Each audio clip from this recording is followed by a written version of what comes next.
All right, welcome back. We are the Atypical Intellects. Mike Root, and with us today for a second time, Paco. The remix. The legend. Yo, I'm learning these buttons. Yeah. So we're gonna have. We were talking about this. That we have to throw in some kind of glimpse of that first episode, just something that's just like, this is why we're here today, because of this. Well, my lives are still up, so they can go to my Facebook and find them. The wife made me scratch all mine. Yeah. She's like, you just take that down. It looks bad. All right. The wife and me calling the next morning. Hey man, we got to figure out this Dave Chappelle thing. Yeah. Before we jumped on live, Dave Chappelle, Joe we're Rogan. talking about the new Dave Chappelle and Joe Rogan. Great Britain. What are we looking? Yeah. No. Were he's they in New Orleans just here? next week. He's in New Orleans. Nice. Chappelle and Rogan. October 28th. That's a quick flight too. The 28th. Let's go. Yeah, his new stand-up is. You got to see it. I haven't There's seen a it reason yet. he's taking a lot Yeah. of heat. It's raw. Yeah, it's raw. As I was saying, the only thing I've seen is the heat he's getting from it, not the actual show. So I got to go check it out. So yeah, how's everybody doing and getting words out? It's fun. Yeah. So we got a lot to Getting drink up here words out. today. You getting what out? Yeah. He's finding buttons. He's playing. Oh man, we got to download some other stuff too. This is gonna be a fun episode with me on the ones and twos. Yeah, we got to get a DJ shout out. DJ Khaled. DJ Khaled, the remix. All right, so we got a good episode for you guys today. We don't know what we're doing. We're just going to wing it. We don't really have some structure to it. We're without our producer, Mark, today. We're going to be taking control of the show, so to speak. So really, we're just going to go at it. I don't think we really don't have a plan. We used to come in here way more prepared. Well, there's a lot to talk about in the sports world. Oh, man. In the It's regular been world. a rough couple weeks out there. Which is perfect. We got Paco on because as you guys have seen our other episodes, it's usually the guests will pop in, pop out. Cody and I will kind of talk about stuff, but Paco being family, he's going to be here the whole show. So you'll get three perspectives Y'all on stuck. sports and whiskey and just some life happenings. So it's going to be good. And just to be clear, he goes by Paco to us, but to most, he is the legend. The legend. Which we'll get to that story too. Yeah. That's always a good story. So, yeah, I mean, I'm going a little bit off of our last notes from our last time. Oh, I deleted those. Look, I've even got Mr. Scrappy in here. I wanted to bring Scrappy out. Scrappy. We totally forgot. Did you bring him? No, we forgot. Oh, dude. So, We'll do a Scrappy episode. Oh, Scrappy. Scrappy. Oh, Scrappy. I don't know who that is. Go to his Facebook. Does Scrappy have his own Facebook yet? He needs one. He does. He's coming out with old Scrappy cough syrup. Is that the next pick? Yeah, old Scrappy's cough Some cough syrup. But it's like you said, we should throw in a little scratch from the one we scratched, you know? Yeah, we had like no audio. We haven't seen like with it. the music, like the intro music. So we'll hit him with this and like the intro, and then like some clips of the other one. We're like, what's just flying through? What the hell happened? This is the remix, guys. I don't remember. So I went to Hefe's today for lunch. Hefe's. So I went to Hefe's today for lunch, and I know the girl recognized me, and she talked to me like she recognized me, and I remembered her from that night. But then I started turning. I was like, I remember nothing. I do remember you leaving and telling me you were leaving, but I really don't remember anything of getting to Hefe's. I don't remember eating at Hefe's. I don't remember leaving Hefe's. I looked at the text messages in the morning. It first was like, we're at the distillery. We're at Hefe's. And I'm like, it's 3 a.m. I'm looking at my ceiling. How did I get there? 3 a.m. It definitely wasn't 3 a.m. It felt like 3 a.m. I woke up. That's when he woke up. That's when he woke up. I don't remember getting. I remember seeing the empty bottle. I should have brought that empty. I remember the empty. Man down. Woke up the next morning. Outside the bottle. I was like, "Oh shit, that was real." Like, no, that actually happened. Yeah, we let that whole thing go. I must have got like five. I got like 5 people sending me messages going, "You guys drank a Pappy or Van Winkle in like half hour, 35 minutes." Like, I don't think it was that long. We were just dumping it, but it went down so smooth. You know what's good though is that we started with some stronger stuff, so we had a little bit more bite to it. We were kind of once that Pappy, it was so smooth after all of that spice. Well, now we're sharing it too. Like some of the people on the back set had some because But they were all drunk. Hold on, They first, hadn't had it, so- everyone else who was drinking was also tipsed. Like everybody was putting them down. Because I do remember the pours being they were 3 fingers deep. Yeah. You Like, said it. You was- said it on camera. You're like, pours. But you know what? He antagonized it. He Because did. I was watching the video and I looked definitely did. back and I was like, and he goes, oh, I Paco, definitely go ahead, did. do it. I did because I was. You wanted Well, and then we lost. I'm it. the sober one. Yeah. I'm drinking Red Bull and water. Yeah. Right. And so, I definitely antagonized it. I was like, I bet you won't open that because I know he would. Yeah. You can't tell Paco. He will literally do anything. Like, it's fun. It's fun being with him. It was good. It was just the next day. I was like, oh, damn, we were supposed to raise money with that. Yeah, but then what did I tell you? He will replace it. And he 100%. replaced it with and it wouldn't take any money for it. Wouldn't take anything else to it. But we'll slide it in. You got a better bottle. Well, I'd call it better. 4 years older. heck Better. Yeah. I'd put it up with that. But I don't know. That 20 was pretty damn good. 20 No, I replaced it with the 20. I know. Well, you replaced. Oh, you did put a 20. I thought you put a 16. I went and bought a 20. Because I was just saying it might have been better, but that 20 That was 20 good. 20 was really good. That 20 was really So good. it may not have been better. 20's good. 19 wasn't bad either. Yeah. What was see the what what you was the one I have at home? 16, right? 16. You said it was a Yeah, 16. I have a 16, and Yeah. then I went and got that 20 just to match it. Right. Yeah, you got the 16 and the 20. So good. We might have to crack that one and then replace Yeah, it. right. I mean, no. But before we get to cracking we it, got gotta other look at stuff. Yeah. where do you Here got we some go pinhook, again. right? Yeah. Is this yours? That's gonna be our next pinhook pick. I want your Errol 2511. I want your a peanut. I think it's phenomenal. It's got legs for days. It tastes really good. Then we can compare it to the pinhook you brought. Let's do it. Yeah, that pinhook that is up in front, that's Casey Adler's. Spirit Wine and Provisions out in, I'll say Arvada. I don't know how the Colorado people say Arvada. How else do you say it? I don't know, Arvada. Arvada. No, it's Arvada. I mean, y'all are weird. Y'all pronounce shit differently. Who's Man, y'all? you can't. Well, I didn't want to, Arvada. I didn't want to just kill your stuff, bro. I hate when people tell me sample this and they give you The it's taster? Like, A drop? Like you're at the distillery? You know, you try to be reasonable with someone else's juice. No. But people are like sample this, and you're like, It's definitely good on the nose. like the mid palate goes, and then the finish just Oh, damn, Paco. holds on. Yeah. It's gonna be real good. In all fairness to Casey, I like his bottle a lot. Why you give me but this? this is not going to hold up to this. This is really good. This is really good. Yeah. Well, I just wanted you to put it on your tongue, sample it. It's my pick. It's my pinhook. I'm sitting here. I almost Coming up. smelled the mic instead of my bourbon. No, that's why I wanted you to try it. I think it's phenomenal. There's only really 2 shows left with Rogan and Chappelle. Yeah. We're in one's in New Nashville, Orleans. Tennessee on the 24th, 3 days. Ah, And then New Orleans on the 28th. And then they're done Yeah. with this tour. that would be a good one to catch. Especially right now, I think, within all the hype, as they're both, depending on which circles, controversial now. Well, especially I'd love to see Chappelle post his Netflix special because he's talking about this.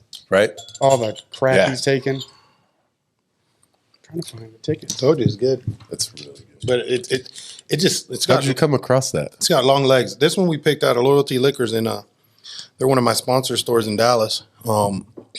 And we tried 3 different ones, but this one just blew them all away. And it's got legs for days. Like Nice. it stays on your palate. They still got tickets because they're performing in the Titans Stadium. Oh, nice. In Nashville? Yeah, Bridgestone Arena. Wait, no, that's not Titans. Wait, is Bridgestone the Titans or is that the Predators? I don't know. The arena is the Predators, So then- and the so then they're stadium's playing- outside yeah, for yeah. Nashville. So I would assume they're not outside. That's Yeah, probably the in that 24th. arena. We could fly in and So fly out. they're playing. They're Wait, that's Sunday? a massive arena. That's Yeah, why it's there's like still tickets. 2-3 days. That's Sunday. I'll That's jump on quick. a flight 3 if you want days. to go. I can't That's go my the 28th anniversary, 'cause- actually. Oh, is it? Happy anniversary to the wife. Oh, cheers! October to you guys. 24th. It's also her mom and dad's anniversary. How many years? That's pretty cool. For us, 4. How do we do that? Yeah. Hey, get the cheers and the claps. Yeah, I think so. We're looking up there. It's flowers and fruit. So I was going to see On if a I board? could get somebody to make like a penis fruit basket or something. Oh, there's got to be like those erotic cake makers. Yeah. There's got to be like an Get erotic. something. I was like, fruit. I'm not just going to get like a bag of lemons or like some fucking apples or I was something. watching Like, the Office episode the other day where they're trying to do the, what's her name? Meredith wants them to get the erotic cake. right. She's like, guys, it's cake and erotica. We can do both. Make it It's happen. erotic fruit. So what are you doing for it? What are you guys going to do? I'm leaving for Kentucky on the 29th. So we've got plans and a place booked up in the mountains in Evergreen for when I get back. So we're gonna hold off until November. How long are you going to Kentucky? I'm leaving on that elk hunt on the 29th too. Yeah, I tried Brad and them. They're up there, and man, he just put a couple down. I'll have to show you the bulls he put down this week. So non-responsive because they're out there hunting. But I'm going to be up there from the 29th to the 6th, and then head back. So I'll probably get back. No, me too. I'm going 29th to the 7th. But not in Kentucky. No, You're hunting. I'm hunting at south of Aspen somewhere. Nice. You got a spot? Yeah. Okay. Unit 471 and 47. I'll show you what unit we're going. Brad put down. Are you doing any picks out there? You're taking those classes? Yeah, I'm going to Moonshine University. First, going to start there, and obviously we got a bunch of stuff planned for while I'm out there. Some other club doing their distillery course. With my people out there. Yeah, I've been reaching out. I've got quite a one-on-one, just kind of like private meetups with some distillers and some of the guys up there. Are you staying in Louisville? Yeah, the Brown. I got you. Oh, I know the Brown. The Brown's First, great. I didn't know. It's voted like #1 hotel in Kentucky every year. It's voted in the top 100 in the world. It's voted in the top it's a great hotel. Yeah. Never knew. All the times I've been down there, never stayed there. So they actually put us up there at Moonshine University. And you can go walk over to Jack Ruby's too and you been to Jack Ruby's? Yeah, I've been to a lot of the stuff down there. It's pretty. What was the? There's one place. Of course, I'm going to brain fart on it now. It's right next to Old Forester, like 2 doors down, and they're just renovated their second floor and a rooftop. I know what you're talking about. It's to the right, Old couple Forester. Weeks. Yep, like 2-3 doors down from Old Forester. Right. I don't know the name, but I know what you're talking about. Super cool. Love that place. Angels Envy's right down there too. Yeah, right by the baseball field. Yeah, at the end. Yep. But I'll plug you with some of my people down there. Yeah, you got to make it happen. Some good cats. I want to get around, try to do it. Got some friends in Bardstown that we met on the last trip. Want to get down, hang out with them, kind of see what's going on. I'll tell you some private places not on camera because then we're gonna blow them out. But I got some good spots. I ain't trying to burn my spots. Nah, you got to keep. Well, we know about the one next by the hotel. Oh yeah, that's Bardstown. Yeah. Yeah, so we know about that one. I got to call them, let them know they're coming. Definitely let them know. Last time we went, they were closed. I'm driving. Oh, sweet. Yeah, because I want to be able to haul everything back. Smart. Sweet. So that's why I'm trying to find a cab for my truck, man. That's how you think like the simple things, like you're like, yeah, like whatever, like the simplest things end up being like the hardest shit to find, the hardest things to come out. Like when you really need it, it's like I cannot find a camper shelf for my freaking truck at all. I know that sounds so random, but it's like which one do you want? 350 long bed. But it's like, it's the dumbest shit ever. It's like you start looking for the randomest shit, and it's like, really? 2 months? I need 3 months until I get this? Like, come on. I got a guy at Pagosa Springs. Yeah. Well, definitely, if I can give you one by the end of next week, because I leave the 29th. Remind me, I'll text him once we're done. Okay. But yeah, shit like that, where it's just like you start, I started getting into that surge, just looking for it, and I cannot come across one to save my life. And I have to have it. Well, in order to bring it back to money, because each day I plan on grabbing different things and doing different stuff while I'm out there. And it's if I don't have that cover on the back, I got to wait till the very end to start really grabbing everything. Otherwise, I take a chance of somebody taking it, whatever. So speaking of save your life, watch this transition into sports. How you holding up with your coach problems over there in LSU? I'm good. No. Oh, is that for Alabama A&M? Oh man, because it's been a while. It's been a while. What's Alabama A&M? The loss you took, the L you took. Alabama A&M. Wait, you mean Texas A&M? Yes. Oh, Alabama A&M's its own college. Alabama and A&M. You see how he's trying to defer? No. Now you get me to Alabama and A&M. Did not A&M just whoop that ass? I don't know, but I got the standings right here. Alabama's number 4, so yeah, they're not number 1. I know that. A&M, Texas. I don't give a shit. They whooped their ass. But if LSU whoops that ass, you ain't in the playoffs. But there's no but. We haven't played yet. Here we go. Them ifs. If ifs was a fifth, we'd all be drunk. So you're gonna make it all the way through? You in the playoffs? Is Alabama going to make it to the playoffs? I'm asking you. Absolutely. If you take another L, you're in the playoffs. Oh, if we take another with 2 L. losses ever made the playoffs. I don't know. It's a good question. I think it depends on who we take the L to. If we take an L to crappy LSU, then probably get the fuck out of here. I can get it around. What if you take that L to Auburn? LSU's not ranked. They're not ranked right now. Technically, everyone we're 4 is and 3. Everybody has a ranking, but they're not top 25. Nah, we're 4 and 3. Damn, SMU's even 21. Baylor's 20 shit. Mark's Auburn's 19. He's blab. Coastal is number 14. Hey, my Hurricanes, where are they at? They're probably like 50. So yeah, back to Coach O. Yeah, seriously though, all joking aside, that when I saw that headline pop out, that caught me off guard. See, the difference is like we can't keep and I get it, you guys have care, but you guys have a a culture already in place, right? Like LSU's been trying to establish a freaking culture for 2 decades. We have little runs here and then it goes. But the problem is after those guys are there, then they build up and they get that great team. All those coaches get snatched. Yeah. They all leave. So we went 16-0, but we also lost every damn coordinator and anyone of worth right after and started fresh, whatever. And then we ended up with all the injuries. Then COVID. So yes, I know it sounds excused, like, after but there is some factors there that it sucks for O because he was in that spot and had no choice but to deal with it. Like it just was the fallout. But now, what's really going to be shitty is if they go and replace him with one of these fucks that left. So like Brady, who went to the Panthers, or defensive coordinator, Don or whatever from blah, blah, blah, whatever. He's over at some other school right now. But either way, our defensive coordinator. So if any one of those come back, it's like, what's the point? Like you could have just stayed. Right. Like why didn't you just hunker down for like 5 to 7 years? Like how long build a dynasty at LSU. How long was he there? How long was Ed there? Coach O? Yeah, how long was he? 6 years? Okay. Maybe 6 years? It's like, that leads into the argument, like how do you build a culture and you have such quick turnover? I mean, but 6 years is a pretty good time to come. It was great, but it was all his coordinators that kept leaving. Coach O was fine staying, but these guys were getting Saban loses half his coaching staff every year. Not true. Not true. Here we go. Not true. But Saban is Saban too, though. But you guys also one of the highest coaching staff turnover rates. You still have the same HGH supplier. You still have the same. All those guys are consistent. Those guys have not left campus in 20 years. That's hilarious. Come on.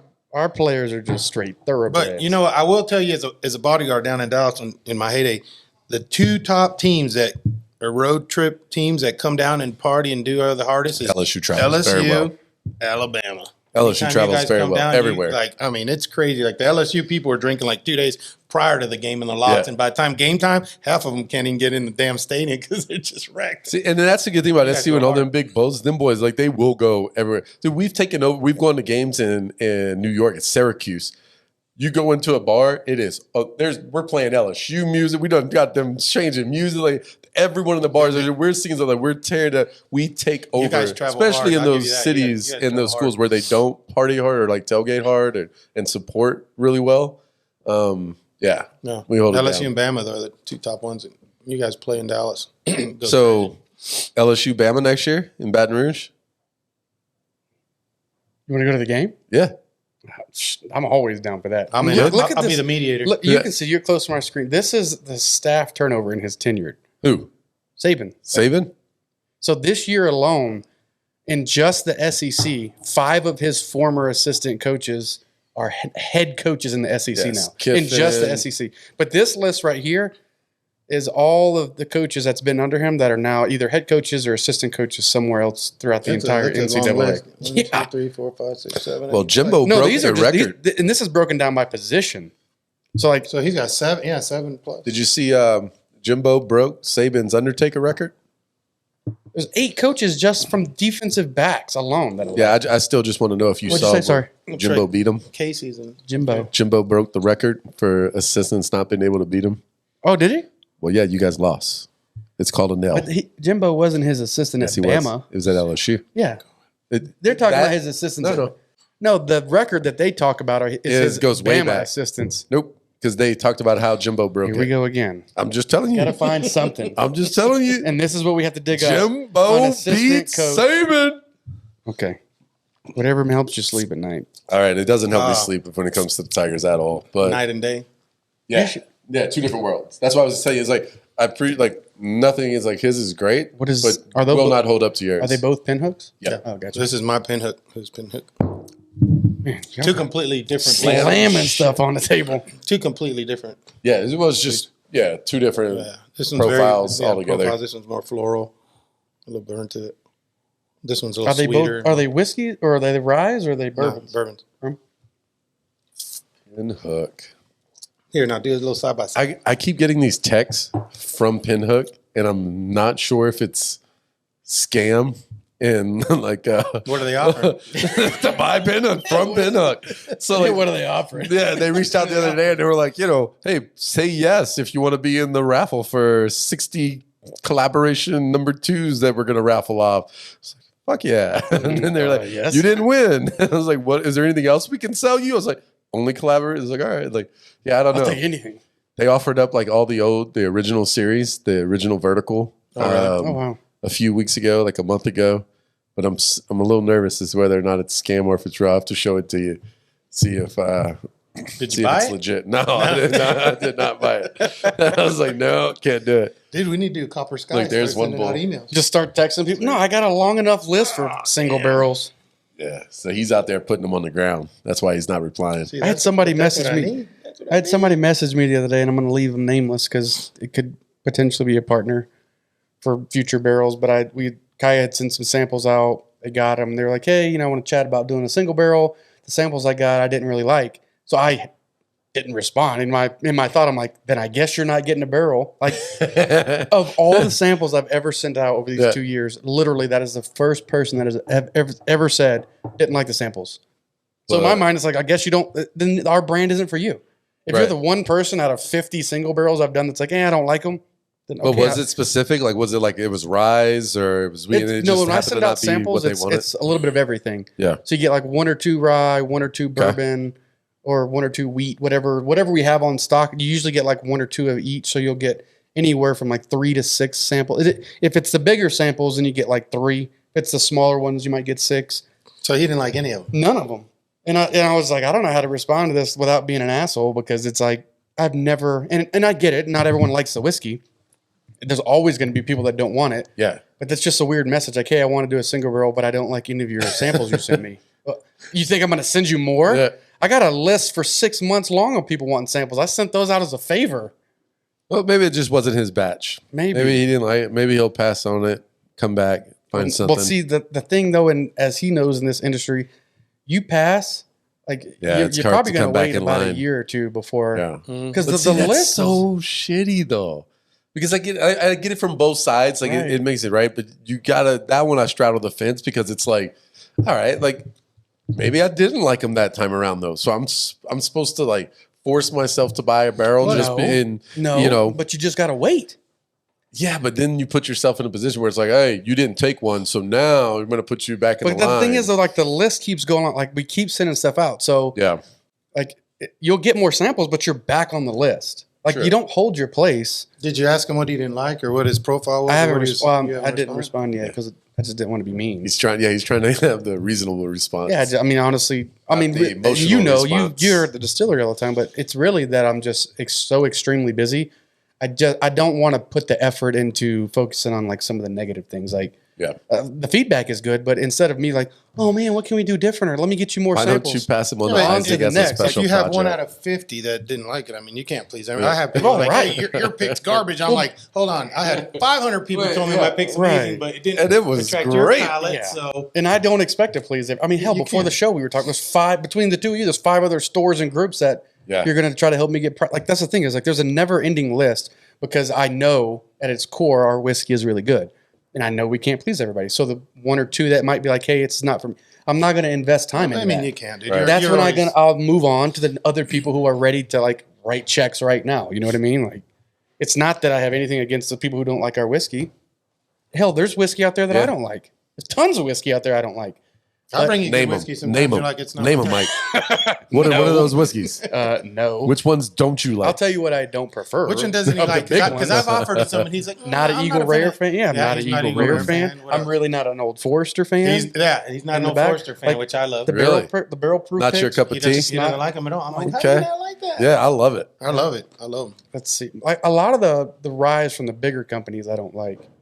Like, I love MGP's rye. There's a couple Tennessees that are okay. But generally, I'm just not a rye fan. That Stellum right there is pretty good. What's we'll jump into that one too here in a bit. Mm-hmm. Yeah, there's just a few of the but standard. I told you, man, this one. Like everybody's like, I love them. Like the Old Forester. The birthday bourbon. Yeah, people not a fan. I've had 2 of those, and I've traded them. Well, because it goes by year. So like 19s are best to me. But I've had 5 or 6 different ones, and not one that I'm just like, eh. We had that same conversation a while ago. And it was just it's in my opinion, underwhelming. It's for the amount of hype it gets and the amount of pull it gets on secondary, especially when it gets. And I get it, but I think it's more to do with the release. It's more to do with how limited. Oh, yeah, and for sure. And it's a birthday bourbon, so everybody wants it for their birthday. Yeah, of course. it's cool. I mean, great marketing. I'm Right? going to do a Sinner's birthday bottle.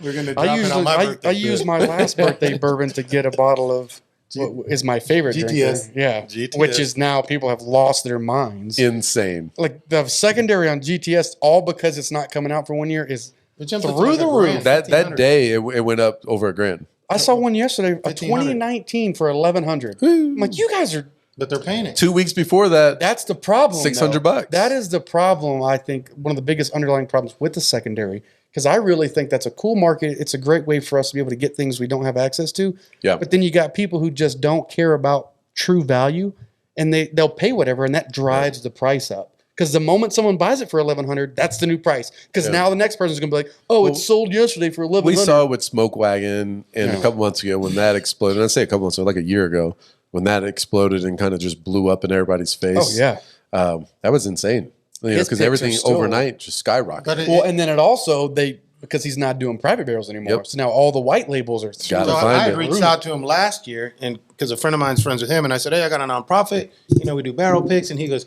"I got 1,000 people waiting in the list. You can be at the bottom." I was like, "I'll talk to me when you bring it back to normal." I'll see you later. I hope they start it when they get to their new place. I mean, hopefully it's something they start a barrel program again, or and see if they get something going. But if not, I mean, there's Uncut Unfiltered is one of my best daily drinkers. I mean, I'll drink that anytime, anywhere. See, I always bring most it with of his stuff. Yeah, I mean, Unfilters. There has bring it everywhere. There's been a few of the private barrels that I didn't think were. They're still drinkable. They're still great, but I don't think they were the $750 good. There's stuff I thought he put out as a joke. Like some of the rare, when the elevator came out, I've tasted that. If you watch him, I'm not a fan of the elevator at all. No, I do like elevator. I'm not a fan. I never had it. And again, all palates different, everybody different. yeah. Right? I honestly was like, all right, I know he's got better shit than this. Like, this is one of those, like, watch this. You see this barrel we don't like? Watch me put a metal on this motherfucker. The Yum Yum. Have you ever heard him tell the story about the caramel Yum Yum? No. The one there's only 96 bottles. Yeah. On one podcast I was listening to him, so they asked him, like, "Hey, where'd you get the name for that?" He's like, "I was sipping it, and I thought, hey, this is Yum Yum, and it tastes like caramel." I'm like, this is a game. And then look at it. It's like $1,500 a bottle because there's only 96 of them.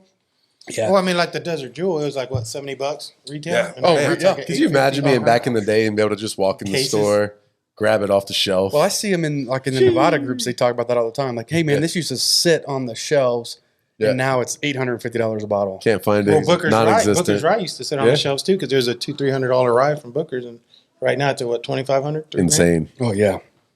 So hopefully we can get Aaron on the show. I've been texting him. He's just super swamped right now because he's really big on like events. So coming out of COVID, he's been traveling a lot and like going around doing dinners and events. So I told him, we'll come out to Vegas and do the interview. I'd love to go out. Free security. Yeah, get some security.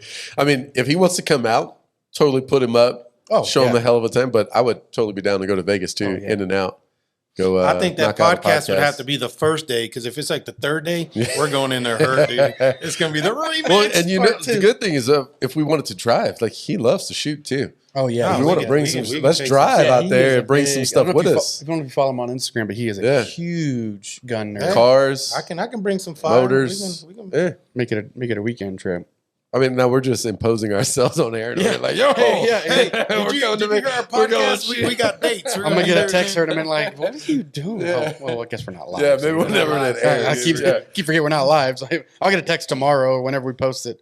Well, you're just going to come out here and live it up, huh? He's a good dude, though. He's another one that's in the market or in the industry that's just a genuinely good dude. One of us. He's one of us. Oh, yeah. I feel like that's why their brand does so well, too, though, is because he's on all the pages. He's on all the, I've been on several, especially during COVID, like all the Zoom, tastings, this, that, and the other, with several groups. He comes across very approachable. Oh yeah, comes across very like just open bud, like shit. He'll just throw it out there, right? Man, like I'm not gonna repeat, but I'm like one of the groups that we did, and he was in there. He didn't look like he was drinking, but some of the stories he started telling, I was like, bro, is he just throwing this out there right now? Like, is he just letting it fly? Like, he's just an open book. Yeah, he's like, super chill. I like when he does his videos. He's like, we're going to give away this extra bottle of this rare smoke wagon if I catch you flipping it. Oh, if yeah, catch I you love doing this, that. I'm going to ban you. I'm going to chase So you he started down. engraving the bottles. Did he? So now the bottles that he sends out as a donation or a charity or for a charity, So you can't flip he's it? got engraved on it that is for some, I forget exactly the 2 words or something that's on it about it being for charity only. Yeah. So That's there's cool. no more, like that bottle will not. I mean, that's what Yeah, happened yeah. with Buffalo Trace. And what was it, their millionth barrel? Yeah. And The it was 6 only- millionth? It was, or whatever. It was only 60th, for, 600 it million. was only for charity. It was, man, they just flipped that on the market left Yeah. and right. Everybody who got it flipped There it. was just a 6 millionth barrel one with the packaging in the box for $600 that ended yesterday. Oh, man. Yeah, it's just Buffalo Trace, $24 It's regular bottle. Buffalo regular- Trace. $24 bottle Buffalo Trace. Tater's going to take. I love- $600 with a wooden I'd box. buy that set, but not for that much. No. Because at the end of the day, yeah, it's just the $24.99 Buffalo Trace. And $100 probably a $40 wooden box. Yeah, I'd do like $150 maybe. Yeah. Just to put it in your collection, you know. Well, he got his 600. Let's get a sponsor going. I don't think they can hear that. But Mark, this is our cue for Mark. So today's episode is brought to you by the Fox Hill Country Club. We're here again. You can see this beautiful background. Fox Hill Club is one of Colorado's finest golf clubs, nestled in Longmont, Colorado. As a member of the Northern Colorado's premier club, you can play their gorgeous 18-hole golf course, have access to perfectly maintained tennis courts and a swimming pool, ensure your fitness is top-notch in the gym, and dine in the top-rated restaurant, which features dishes inspired by their executive chef's travels. Visit their website at thefoxhillclub.com for details on memberships. Membership is not required to dine here at the restaurant. Yeah. Tell him about the Center Club. Tell him about Melendez Foundation. Yeah, you can see the shirt. Can you see his shirt? We're all repping. I don't have mine on. I forgot it at the house. But yeah, the Centers Club. I'm sure you he's, guys. he's a lone wolf. And if you seen us all want, rep it. let's go back a little bit. Tell them how we got to all that. All right. Let's tell them the legend story. The legend story starts like this. So, what was that, 2017? 2017, living in Dallas, Fort Worth, Hurricane Harvey came and it hit. My grandmother had just passed probably a year prior. And I turned on the news and they showed there was a retirement home and they had, and now that I look back at it, you know, they're probably just trying to wring your hearts because they got mine and made me act real quick. But they showed 3 elderly ladies that were knitting in this much water because they were left behind. Yeah. Just like sitting in the water on the porch. Yeah, no, they were inside their home. So like Right. supposedly the news people came in and the what do they call orderlies? Orderlies left them. So they were knitting. yeah. They were knitting, sitting there knitting, and I saw that, man, it just wrecked my heart. I thought about my grandma. I thought about how could someone leave people like that, you know? And you know, I had jobs the next day. I canceled these jobs. I called my dad. I told my wife. I was like, you know what? I'm gone. And they're like, what are you talking about? You're crazy as shit. We know that, but I mean, like, what are you talking about? I'm like, I'm gone. I got to go help people. Like God's saying, go.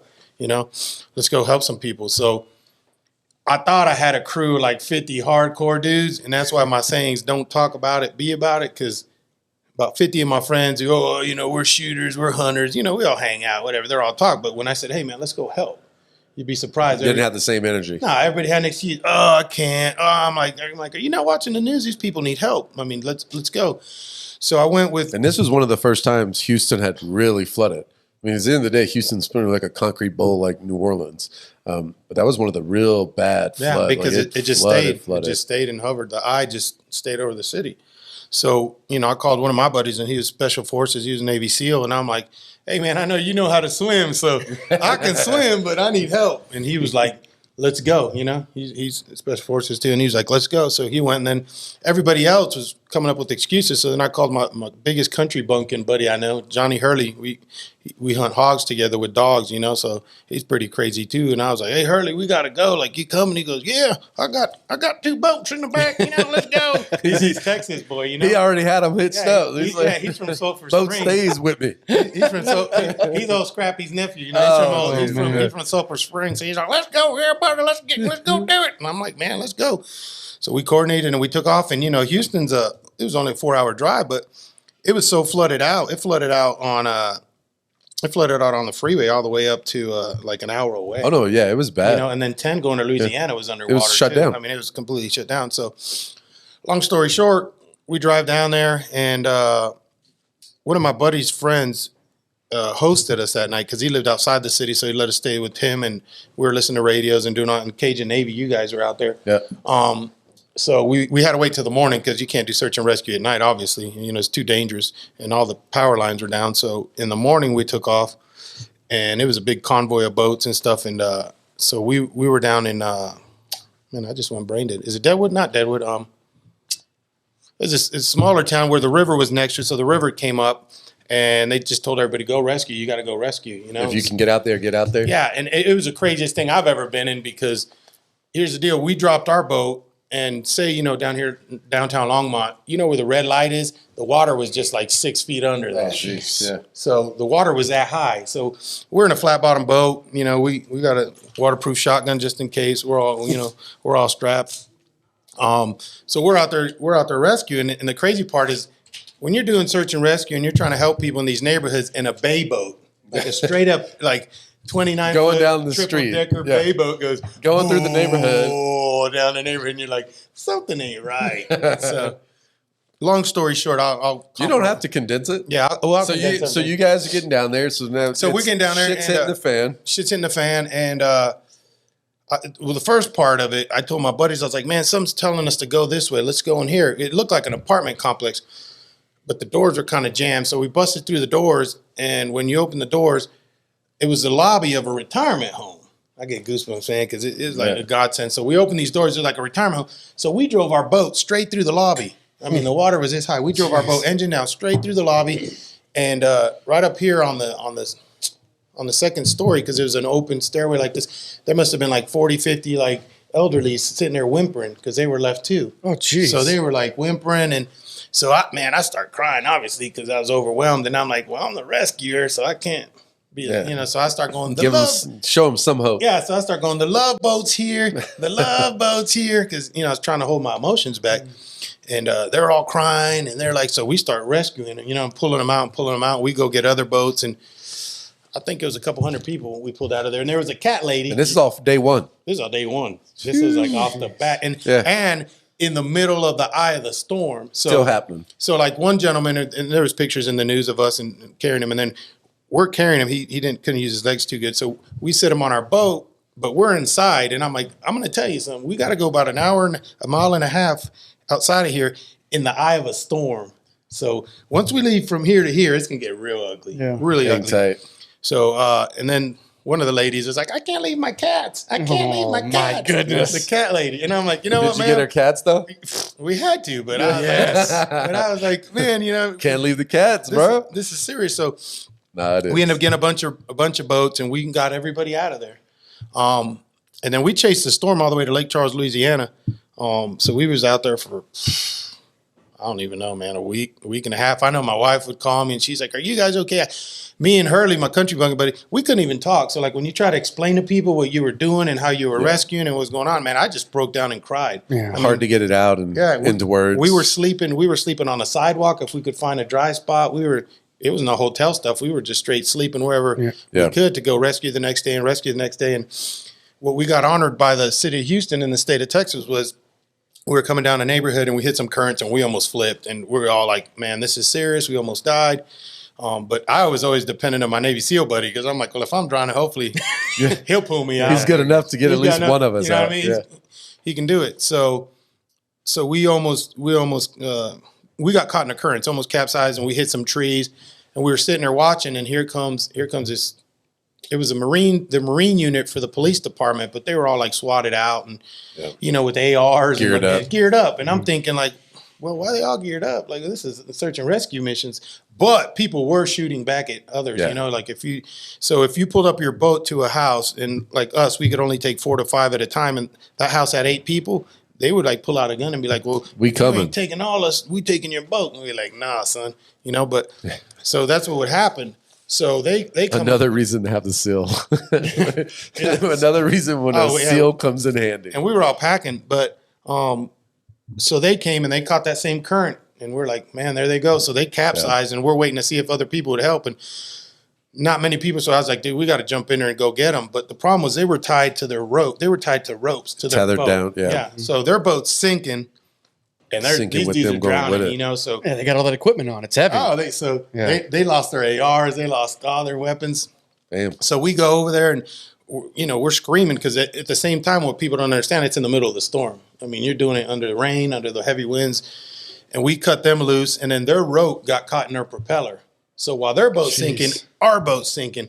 So start pulling you back with it. Oh yeah, down. Oh, no, they were shit. pulling us back down. So that to me that was God who intervened in that one. And I don't try and get all religious, but Johnny Hurley, my country bunking buddy, he's got the dullest knife you could ever see. Like this thing won't, the dullest knife you can think. So we're screaming at him like, cut the fucking rope, because we're all gonna drown and die.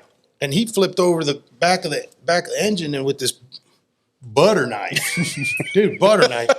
And he cut a rope, I mean, a marine rope like this with this butter knife in a matter of, so I don't know, God gave him the strength. Yeah. He, to me, He made it happen. If you don't believe in God, you will. Wow.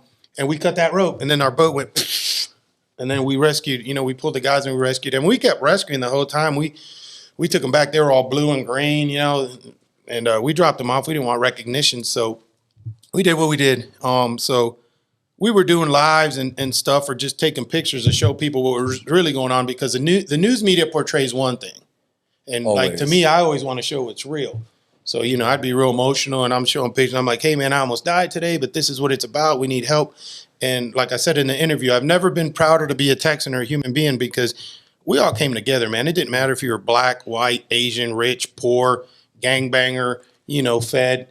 Everybody was there to help each other, The sad part is that only happens in face of tragedy. Yeah. And you guys were talking about that with Eric, about how can we get back to being post 9/11 without 9/11. Without 9/11. Right. Yeah. So the same thing there. It was like there was no racism, man. It was good old boys. Everybody was helping each other. Like, man, I never been prouder in my life. Like, I get goosebumps because for like 2 weeks I was on a cloud nine. Like, man, there's still good people out there. Like, to me, that's what it was about. Yeah.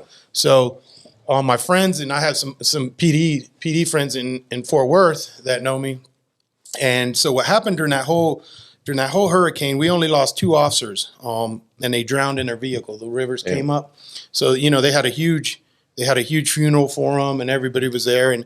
And the police chief, Art Acevedo, I think he's in Florida now or somewhere, but he was in Houston, and he gave this speech, and he said, well, we would have lost another 6 officers. Is that old boy that became the chief in Miami? Yeah. And then, but is in like a huge shit show right now? Yeah, I think he started in Austin. Because he started and then he pulling people out, started dropping and putting other people. Yeah. So he's about to get booted by the city of Miami. And he's only like 6 months on as the chief of Miami. Yeah, he's very. That name ringed the bell when you said it. Acevedo. Yeah. So he gave the speech and said we would have lost another 6 officers, but we're looking for whoever rescued them and so on. So one of my friends who's a cop was at that funeral. So she calls him and tells him, hey, you might want to talk to this guy. So I'm sitting at home. It's like 7 a.m. I'm just getting ready, kids for school. And I get a phone call. Mr. Melendez? I'm like, yes, who's speaking? And he's like, well, this is Art Acevedo, the chief of police in Houston, and I'm with Sylvester Turner, the mayor of Houston. And so I go, oh, shit, that's what I said. I started thinking in my past. I started thinking like, oh, what's catching up to me? Yeah. So the chief of police and the mayor. And the mayor. So I go, damn. So we done did it. It's early. As long as they didn't say, and the district attorney. And then they said, well, can you just open your front door? Can you just come out, please? Right outside. Save us all some time and trouble. So my reaction was, whatever it was, I didn't do it. I swear to God, I didn't. They start laughing. They're like, no, we're calling because they explained the situation. And I said, well, is this your cell phone? And they said, yeah. I said, okay, I'll just send you a picture and then you'll understand. Because that rope we almost died from when Johnny cut it with that dull ass butter knife.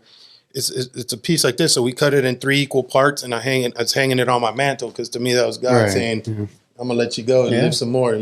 So it has really high significance for me in my life.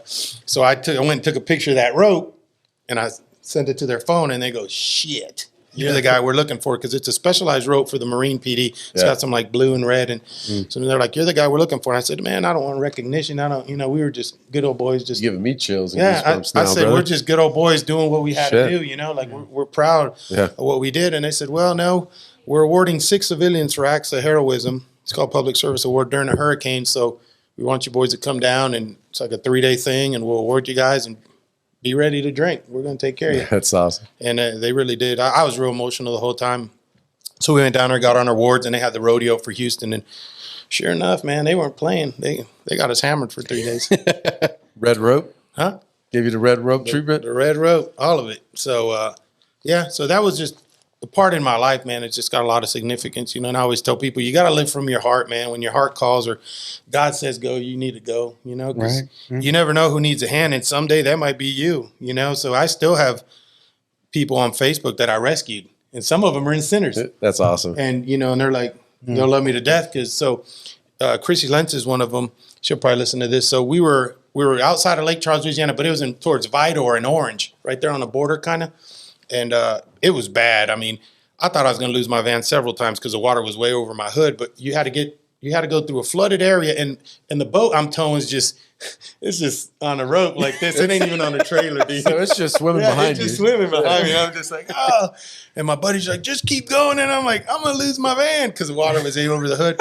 So we get to this little town, and people were doing search and rescue. I mean, it's nuts. I mean, the military helicopters, in the middle of storm, and she comes over and she goes, I need help. And I'm like, okay. And she says, I have a son who's autistic and this and that. And I have a son with autism. So that right there, I had to turn around because I started crying. Right. I started crying, and I'm like, it hit me hard, and I couldn't let her see me crying because I'm the rescuer. So, right. you know what I mean? You got to be the strong one. And she goes, please, can you help us? I'm like, dude, whatever you need. Yeah. So we went through the storm, and we went to her house and loaded up her little boy, her daughter, and her other son. And he'd never been on a boat, let alone, he's autistic. And Right. with the storm going, he was really scared. Yeah, And, a lot of sensory. a lot of sensory stuff. So he didn't even want to come. So I'm like, hey, what do you want? I got a cooler full of stuff. And he's like, you got Mountain Dew? Oh. So I was like, I got you, little man, because I had some Mountain Dew. So we gave him Mountain Dew and just cruised really slow because you hit a little bump and he forgot. But we got him we got him to a safe area. And we're still friends. And now the little dude's grown up. Her kids she's a grandma and all that. So I've kept in contact with several cool people. So super rewarding. And so that's when I started the foundation, because that's when God spoke to me. My heart opened up, and I said, you know what? This is what life's about, like we got to help each other. And, it doesn't have to be a natural disaster. You should, and one of my sayings is help thy neighbor, man. We got to help each other, because everybody talks, and that's a whole nother thing. Like, don't talk about it, man. Be about it. Like, because everybody says, hey, I'm going to help, or I'm going to do this. And when it comes time to help, it's crickets, Yeah. So I figured I need to start there it is. Speaking of. So I figured I want to leave a legacy for my children, because I've been a knucklehead growing up my whole life. Like, we've talked about our past and stuff. So it was like, all right, let's do something right. Let's leave a legacy for my children. Let me show my children that being a good person is what's it about. Like, you got to help people. I always say live from your heart, because I was raised, we weren't raised rich. We weren't middle class. We were lower class. My mom was divorced, working mom. My dad was single dad in the Air Force working. So, our era is different. Our little kids, I think, are spoiled. Our eras growing up are different, and they don't get it. So, to me, it's like, I need to leave a legacy. I want to teach these children what the struggle's about, but just always help people. So, like, I always remember that I was a little kid, and we were kind of poor, and this guy working, like, doing the sidewalk, construction work in front of our house. We're in Puerto Rico. It's really hot, and he goes, little boy, can I get some water? And I was all ghetto. I'm like, hell no, water's expensive. I ain't getting you no water. And my grandmother came and hit me with the switch, and she goes, you never deny anybody water. Right. And that stayed in my head, because, you never know. It's going to be you asking someone for water one day you need it. Yeah. So that's when I started the foundation. So then what happened was, immediately after that, then Maria hit Puerto Rico, where I'm from. And, Maria leveled Puerto Rico. Yeah. So, we went down there, did a little bit of search and rescue. And while I was down there, assessing everything and all that, we came across these schools up in these remote towns that were very impoverished, and they don't get any Christmas toys. They don't get anything. And me, as being a little kid, I remember on my mom's side when she worked and we were poor, you get one Christmas. Our Christmas, dude, sometimes if she had $20 left over, we go to Wendy's. Right. Back then when Wendy's had the $1 Frosties, $1 little this, night out. Or Pizza Hut. Remember Pizza Hut had the arcades in them? Yeah. Pizza had the Pizza buffet. Hut with the arcades and the buffet. Yeah. So that was our Christmas gift. We got $5 to play video games. You got some pizza, at Pizza Hut. So that little child in me, anything that has to do with children. So that when they're telling me these kids don't get Christmas presents, I'm like, what? Not this year. So not this year. So then we came back. I came back and I told my wife we need to do some stuff. So we got together, with my foundation, with donors, with people, and we would have parties and people would donate toys. So American Airlines was allowing me to take 1,000 pounds of toys and ship them to Puerto Rico a day. Oh, jeez. So Me and my wife would box up 1,000 pounds of toys. I'd have to load up 1,000 pounds of toys on my truck, take it to the airport, unload 1,000 pounds, and then it would scam for drugs and everything. And I'm like, dude, I'm on their toys. Come on. So we did that for like 20 days, man, straight. So it was like 20-something thousand pounds we sent of toys. So then we went down there, and like right now with the foundation, we have 5 complete elementaries that every year get toys now, because if we don't show up, they don't get.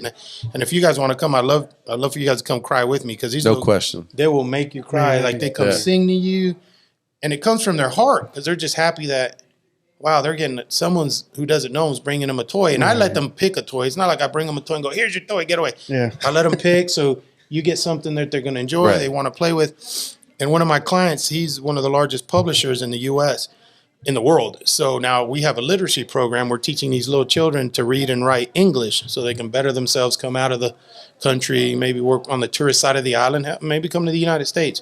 So we also have the literacy side, which we help them. So from that, then Maria, and then we came back, and then the Nebraska floods hit. So then I just started doing a lot of search and rescue within the foundation. Bouncing around. Yeah, so then you're oil and gas, or ex-oil and gas, so you get it. So then the Nebraska floods hit, and all those farmers got wiped out, and there was 1 million head of cattle floating in the river, and they were crying for help and crying for help. So I'm like, I need to help. And then my wife's like, you don't know anything about cattle. You don't know anything about hay. You don't know, you're out of your element. You can't go chase a cow. Yeah, but I love that, because like if you call me out or tell me I can't do something, I'm gonna show you out. Oh, I'm gonna show you out. I'll figure it out. I'll figure out how to do it. So what I did was I called all my farmer friends, all my rancher clients, and I said, do you got extra hay? We need to send hay to Nebraska, like their cattle that are still alive, because all the hay rotted from the storm.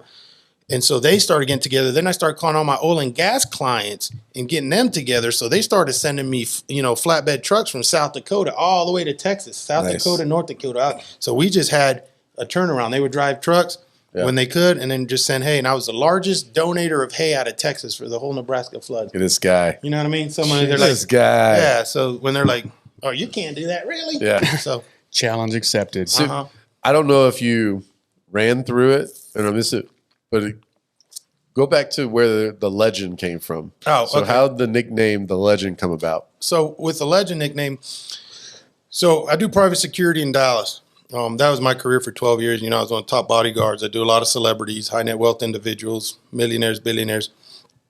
One of my clients is friends with George W. Bush, and he knew my story. And he goes, man, I was talking to George W. the other night, and I was telling him your story and stuff, and he wants to meet you. And I'm like, what? He's like, yeah. He's like, that boy's a legend. I need to meet him. So I got to meet him, and we talked, man. He's super cool dude, funny, And was he coked up? Nah. No? Not that I was aware of. Not that I was aware of. So it wasn't good old George? Nah, that's college George. That's college that was George. young college George.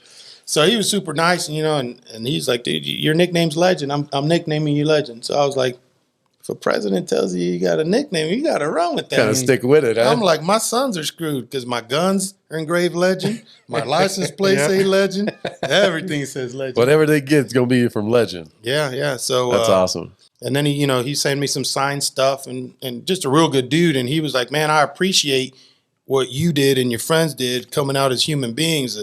You guys, we need more of you. And I'm like, well, we need more of you like that in public. Yeah, right. Put it out there. Yeah, put it out there. And, and that's what it's all about, man. We all got to come together. That's why I love this guy. I mean, that's why I love you. Is like when I moved up here, I mean, he's taking care of me like a brother off the bat. And we did the swap bottle and anything he knows. He knows I'm at the distillery. I don't take $1. I'm like, dude, come on. What do we got to do? Let's get it. I put in work because, when someone needs a hand, dude, that's what you got to live from your heart, man. It's just a different era. We were raised different. Everybody now complains. Everybody's so sensitive. If you say a word, everything's censored like we were talking about. Oh, okay. Here's my shout out because I hope you're listening or watching because I'm going to call you anyway. It's pointing. Eric Alstad, what's his last name? Odlin. Eric Odlin. Their last podcast. Loved it. We need more people like you. You got my vote. I don't like talking much politics, but everything you said rang the bell. Here's your challenge. I need you to join Sinners Club. See us right here. This is our club. So we got about 5,500 members, and we travel and we do the best whiskey picks, and then we use the profits and we put it back into the community. But all the values you talked about is what we talk about. Good old America, our freedoms, what we're losing, all this, So if you join Sinners, our next bottle pick, I'll do a fuck Biden bottle. Or we'll do a fuck this administration You bottle. have to do the incumbent. You have to do his Democratic incumbent that he's going against in the Senate. Oh, geez. Do the fuck him bottle. Oh, yeah, we could Yes. do we could do that. We'll do several bottles. I'll get We'll you do several stickers. I'll get you a personal bottle of the fuck the incumbent, but then we'll do a fuck this administration bottle in your honor because we need more people like you. Hell I yeah. mean, at least what rang my heart when I heard the podcast and you three talking, I was like, man, there's actually someone running for politics that gets it. Yeah. You know, everything he said, he gets it from, Yeah. you know. He was a good dude. He was a lot of fun. Really, to really have good on. dude. So you need to join Sinners Club. Yeah, I'm sure he will. Well, I'm going to say I'm sure he's a candidate. I don't know if he Yeah, will. he may not be able to, but we'll see. All right, today's episode is also sponsored by ProTech in Castle Rock, a local family-owned business that focuses on helping other small businesses grow. Casey? Located in downtown Castle Casey's? Rock, I got us muted. ProTech is the only authorized service center for Lenovo and Dell in the area. They're super community focused and sponsor numerous high schools and charities. Not only that, they offer discounts to first responders and high school students in the area. Make sure to stop by ProTech Castle Rock for all your computer needs. What are y'all sipping on Two now? perfumey. Penelope Barrel Strength Toasted Series. Oh, it's toasted.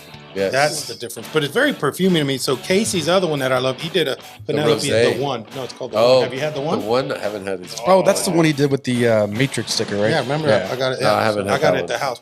I went through one bottle. It's 10 times better. Yeah? 10 I'm going to have times to better. creep up on Casey for that one. Yeah. No, he said he's checking his bunker, but yeah, way better. It's than a this. pretty good bunker over there, too. Yeah. Stockroom's pretty The stock. stockroom? Yeah, it's a cool spot. What about that ruby finish the other day? How those, bruh. Hey, the Ruby, the Madeira. Oh, you talking get any about of those? Richard stuff? Huh? Did you get any of those? Yeah, the Rich. No, I still haven't just picked up a Madeira either. They're at the Well, I need to. They're at Daveco. I just haven't had a chance. The last time I went the there, Madeira's not there yet. Did you talk about the the Madeira. Grand Marnier? Oh, the Grand Marnier. The Madeira. Did you drop that one at Daveco? The one Yeah. when you went? The Grand Marnier's at Grand Marnier. Daveco. That's Daveco's the only one that got that. Yeah. The Madeira is dropping starting Gotcha. Monday. So I mean, didn't. We've got it at the distiller if you want it, and then that Fallen Heroes batch. No, Mike, I don't want it. All right, then. Hey, do you have any? See ya. Do you have any of the apple brandy? Of course. Yeah. People are asking about that apple brandy. Do you still have some or no? Oh no! That's- I've got one sitting on the bar. If you need one, No, If there's any left, Phil Nor Liquor had Phil it. know what have it. No. But that, those were wiped out pretty quick. yeah, they were wiped out really That, quick. that was an excellent bottle. The one you gave us for the rafting trip. We drank Dude. it from So 7 I'm in the sitting morning on to that 8. one Thanksgiving apple pie. yeah, it's like a Jolly Rancher. Vanilla. It's really But good. so what we got coming? So the Madeiras drop in. That's a 14-year-old light whiskey that's finished. What's this one? That's that's the Colorado Fallen Heroes batch. I love that label. It's gorgeous. Let's go. All the money is going to the Colorado Fallen Heroes Foundation. It's here in Colorado for the fallen police officers. Their gala is actually tomorrow. We're sponsoring a table, so we're going to release it at the gala, raise some money for them, and donate it there. And then whatever's left over that doesn't sell there, we'll What sell blend out. is Put it? out. Is it a blend? That's a Is it- 5-year-old 95% rye, single barrel, Oh, so cast it's a rye. Yeah, 95. yeah. So it's sitting at 119.2 proof. That old good old 95.5. Yeah, a lot of things. I on my Facebook Live, I said the other day, when we do special releases, I try to do something that's not just our regular standard wheat Copper whiskey. Sky? Yeah, because I don't want you to feel like you're drinking regular Copper Sky with just a different sticker on With it. a $30 price tag on it. Right. So higher. it's Yeah. So usually it's going to be either a really cool like hyper blend, like Isaac will put something together, where it's a wheat and a rye mash or something crazy, or it'll be something like this. These 95 ryes out of MGP that are amazing that we've been sitting on for a while. We just wait for a special reason to release them. Hey, that 95.5 has made a lot of people famous. Yeah, and this one That's is 95 super bucks. good.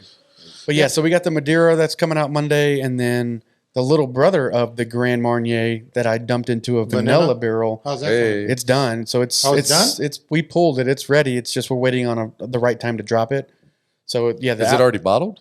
Nope. It's Oh. sitting in a tote. Just So waiting. no, So we stopped the aging. instead of Hefes, Hey, we can go back there to the and- distillery. Yeah, we stopped the aging because it was right where we wanted, but Yep. we're just kind of waiting on the right time to drop it because we got a lot coming out, and I don't like dropping in a lot of special releases at one time. Maybe like one a month is okay because we're in bourbon season, Flooded. so Yeah. everybody's buying stuff now. But we got that and a couple other fun I'm projects. interested in trying that vanilla bean. It's really cool. The vanilla really rounded it and softened it out. So What we were saying when we were at Ditko. yeah. So I mean, it's good that they didn't take the whole one, because then we had the opportunity to do that experiment. But I think it's a lot better because it's more rounded, it's more complex. The Grand Marnier was super cool, but it was just the Grand Marnier, and then that's also a good label. Oh, yeah, it's a damn good label. I didn't see the Grand Marnier label. What did it look like? Orange? Just the colors, orange, it's just compared to their, what you used to like Copper They Sky. might have a few bottles left, because Daveco's pretty good at like holding some back and kind of putting a couple bottles out every now and then. So Daveco might have some. Yeah, when y'all come by the distillery afterwards, you can see the vanilla Grand Marnier label. It's pretty cool. It's more like a subdued orange. I should have my label done tonight. It should have been done yesterday, but. So what are some things that we got going on at the Sinners Club? We talked about how you got to not really how you got to the name, the Sinners Club. Yeah. Well, the legend, tell us how you got the Melendez Foundation. We'll come through it too. So what happened was, I'm in all these other bourbon groups, and I do private security. I'm an armed bodyguard. So I come home and I put my gun down on the table and a long day at work, 16 hours, and I get a pour, take a picture.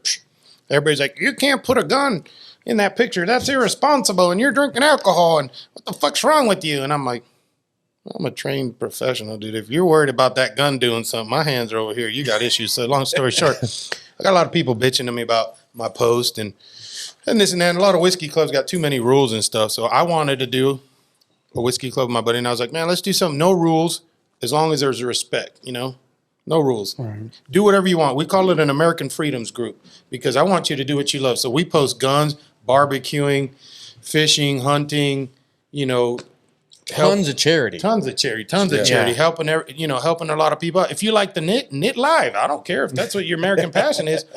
So, and I said sinners because we're all sinners. But if you tell me you're not a sinner, you're fake. And I don't want fake people in the club. So we got tons of people, and we wild out. At first, we were wilding out, and so I had to tone it down some because we're running the foundation. Wait, so it was worse than it is now, dude? Are you kidding me? Well, see, I'm barely 6 months in, so I'm only caught the last little ride. The first 3 months, because I said Rough. No rules.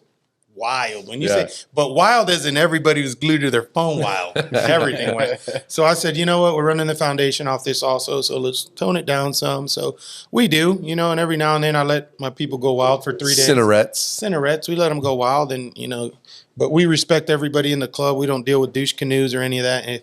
If anybody disrespects our females or somebody's, we put them on blast. Yeah. We put them on blast and we kick them out. We don't ask questions. We just ban everybody. It just is what it is. It is what it is. But we have a great community of people. I mean, Mike's one of our sponsors, has been from day one. We did the SWAT bottle with Copper Sky and, for Richardson SWAT, one of their officers. The rest of the guys are in our club and had reached out to me and they're still pretty emotional about it. And I said, let's do something to honor them. So my wife's an artist and we did a huge oil on canvas painting of a portrait of them. That's amazing. I get goosebumps because I drove it down to Texas and I felt like, I bonded with the guy and I didn't know him besides the research I did. And, Mike came down with me and I brought a spoken word poet buddy of mine because I knew I was going to choke during the speech so he could cover. And he did a great thing and he called it, good dudes need good dudes. Mm-hmm. And he said, you guys are officers. We're this. We can all act tough, but at the end of the day, we're fathers, we're brothers, we're this. But good dudes need good dudes. And I'll never forget that.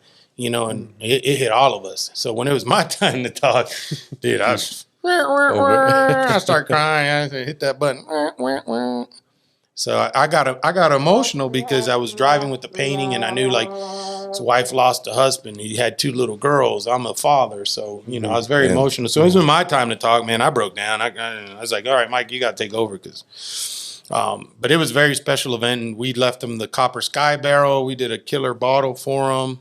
I got one of those bottles. It was really good. I mean, that's probably the best bottle that you put out from the distillery overall. Like it's just we put the Copper Sky cross on the it, cross, the medallion, like everything. His picture on the front, him and his gear. Like it's in his chest rig. Like it's a cool bottle. And then we honored the whole SWAT team and threw a dinner for him afterwards. And Mike was there, and we did a raffle and gave away tons of stuff. And those guys are all still our boys. They're all in Sinners Club. They hit us. They're huge Copper Sky fans. Yeah. I mean, they'll bleed Copper Sky if you cut them.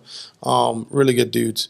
So we got to get them in on our raffle next month because they're going to want all of them. Oh, yeah. Well, every time you put a post up of mine, I'll get chappy and then they'll message me. Oh, yeah. Hey, I needed one of those bottles. Great dudes. Cool. They support, and And that's what we're about, man. So next month we're going to do, so we also sponsor Balk Springs Police Department. So how that worked is Pedro Gonzalez, he'll watch this. He had reached out to a whiskey club and he said, hey man, my guys are struggling through COVID and stuff. I'm going to do a little bucket as a thank you. But he had like the little airplane bottles, you know? Yeah. He's like, I'm going to put 2 of these. Some samplers. And a Home Depot bucket and like some gloves and some masks. So we got you. Yeah, so I pee him. I'm like, come on, I'm man, like, we got you. You're the president of the police association? He goes, yeah, but we just don't have a budget because they're kind of in the hood, you know? And I'm like, let my foundation handle this. He goes, what do you mean? He got all emotional. I go, let me handle this. I got it. So Melendez Foundation came in.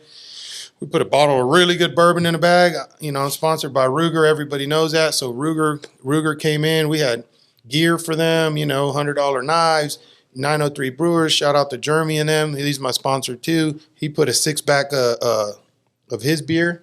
So we put a 6-pack of his beer in there. All my sponsors came together. And so we went and gifted them and we surprised them. So we came and gifted them all these bags just to let them know, hey, man, strangers still love you. Mm-hmm. We back the blue because that's when all the bullshit from St. Louis was going down, all this other stuff. And, you know, so I'm like, we back the blue because it's just like everything else. People want to talk shit about the cops, but then when something happens, who they call? 911, come help, come help, come help. You know what I mean? Us, we're strapped, we're trained. So we handle our stuff and respect them, but most people just talk shit.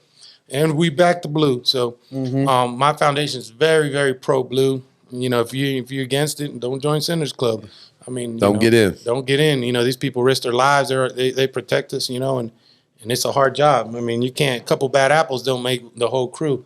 So we went out there, man, and I got real emotional because they were telling me, and like, there's cops been there for 12, 15 years. And they're like, no one's even gave us a thank you card because they're like right in the hood. Yeah. So they're like, we've never even got a thank you card. What you did to us gave us faith. And it was like in the middle of COVID with all the anti-police stuff. And I'm like, listen, man, keep doing what you're doing. You're risking your life every day. You got families. We'll rep you. You know, my foundation will rep you, you know, to the last day. And then we came back and I was so overwhelmed how grateful they were. I reached out to Ruger again. And then we came back like 6 months, 7 months later and repped them again and gave them another bag and said, hey, you know what? Strangers love you, man. Don't lose that faith. So the reason I'm getting into this story is, so we sponsored that police department. So Police Officer of the Year just got awarded about 2 months ago, and he's their chaplain. So he's their chaplain because he saved a lot of guys from committing suicide. Yep. And he's their chaplain, you know, pro bono, works for the department, all that stuff. So they reached out to me. They're like, hey, man, this means a lot to us. I go, let me handle it. So I call Ruger and I'm like, hey, we got a special occasion like this. And I explained it to them. And they're always down to back me with whatever I'm doing. So we got them an AR-15 and it's their American flag series. So it's Cerakoted the American flag. We'll probably put a Yotech on there. We got some Ruger gear coming for them. Jeremy will throw in some beer. And we're going to surprise him at his church on a Sunday. Oh, yeah. My goal is to make him cry like they make me cry. So, so we're going to surprise him on a Sunday, probably mid-November sometime.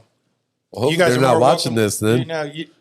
Well, he isn't. The chaplain ain't. The other guys are. But if you guys want to come down, like, you know, hell yeah, it's gonna be dope. So, you know, you got to honor those that always put in work, man. You know, and that's what it is. A lot of people do a lot of selfless things, man, that don't get recognized. You know, like, you know, I get recognized just because I got this platform or I got this, and that I don't deserve half of it. I just do it from my heart. But we also got to recognize all the little people doing stuff. You know, just like Mike. Mike runs a distillery. But he also has a nonprofit people don't know about. And there's a lot of things. And Mike with me has always been a brother. And when I need help, man, he's like, hey, you know, so like he needs recognition too. It's just like you and the stuff you do, like all the charitable stuff he's got in his raffles and what he does. But a lot of people don't know about these certain things, you know? And a lot of people, sometimes we keep it on the low for the reason. Yeah. You know, we talked about it past and all this shit in the back. And like, there's a big part of me that's like, I've done a lot of effed up shit in back in the day. But we've done a lot better. I feel like I'm still catching up to my even status of like evening out all the bad shit I did. But even, you know, we've all been around the world. Like we've all been in some shit. Like we've all been in a lot of places and a lot of situations that we chose to put ourselves in. That, you know, I'm sure we could go back on some, and a lot of it I wouldn't.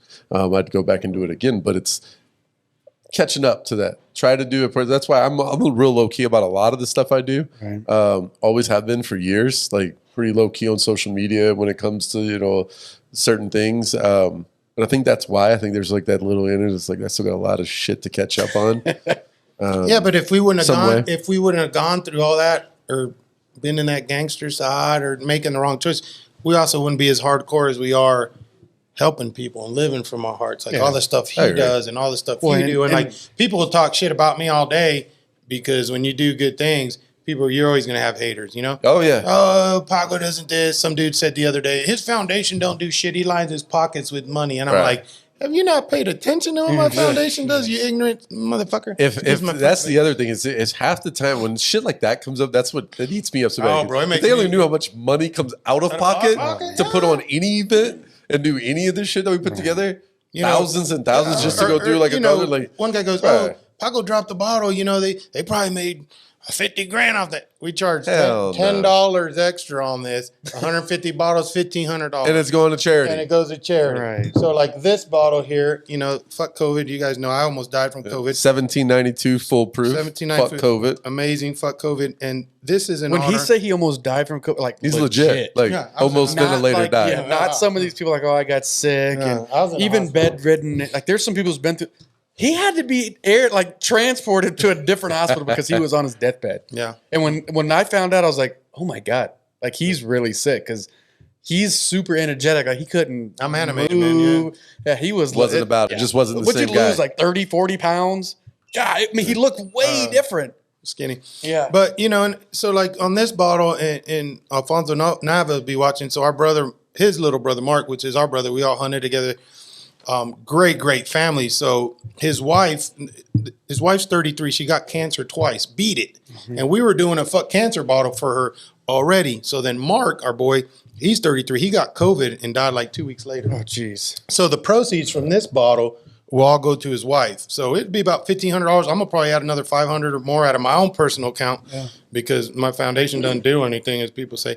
And we're going to surprise her with the bottle. And we're going to give her a check. It ain't much, but I mean, $2,000. But I want the check not to go for her bills. I want it for her to go out and do something to escape her reality. Right. And I'll probably get some sponsors, and we'll probably give her a bigger check. But, you know, that's what that's about. You know, fuck cancer. We're going to find this. So, like this bottle here, I cried over this one too. So, oh man, that's one of my favorite bottles you've done. Yeah, not taste wise, bottle Harley Quinn. Like the sticker. This one? Yeah. The little girl story is so cool. So Harlow has cystic fibrosis, and I put fuck in front of everything because I say fuck all that shit. So like fuck cystic fibrosis.